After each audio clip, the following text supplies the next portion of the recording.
This is my second time I'm visiting here. The Minister, Manuel Reitor, invited me to come and speak because partly we have the Aga Khan Development Network has a collaboration with the government of Portugal, through the Portuguese Science Foundation, to promote research in Portugal, but also in Portuguese-speaking countries of Africa. So we have a meeting to review the progress of this collaboration, and it happens to be at the same time as this particular conference. So I'm happy that I will be speaking about how we have dealt with COVID-19 in Africa and Asia, in the countries where we work. And you do a very important work around the world. How this pandemic is ruin your plans? Well, you know, the pandemic has completely turned the world upside down. It's completely unexpected, completely unprecedented, never seen before, at least not in our lifetime.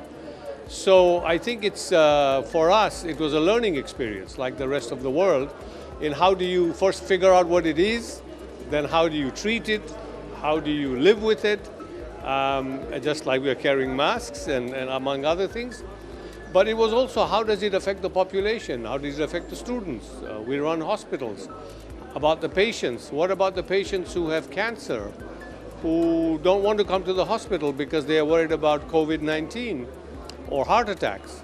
And so all of this, hospitals around the world had to deal with it. So because we are in the developing world, we don't have all the resources. And so we have to figure out how we deal with this particular pandemic. But also we are learning other things that we didn't know, that the pandemic is affecting the population in Africa and Asia in a different way, sometimes not as severely. We don't know why. We don't know if it's genetic. We don't know if it's the diet. We don't know if, I mean, certainly demography, the population is much younger. But some people say it's also because the population there is exposed to so many pathogens, you know, so many different viruses and bacteria, that the bodies have developed some innate immunity. All of this is conjecture at this time, and there's a lot of research that's going on, including in our institutions, to figure out, you know, whether we can understand the impact of this disease on the population. We have to know a lot yet. Yeah.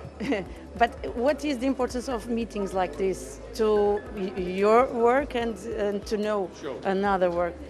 The importance of meetings like this is to be able to bring our knowledge together.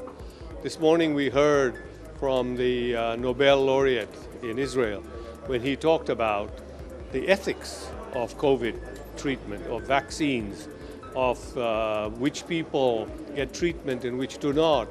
And so this pandemic has opened up many questions, some of which we were dealing with before, but some are new. So how do other parts of the world deal with this? So for the sharing of knowledge, the sharing of experience, the sharing of ideas, I think is very important at this time because nobody has all the answers.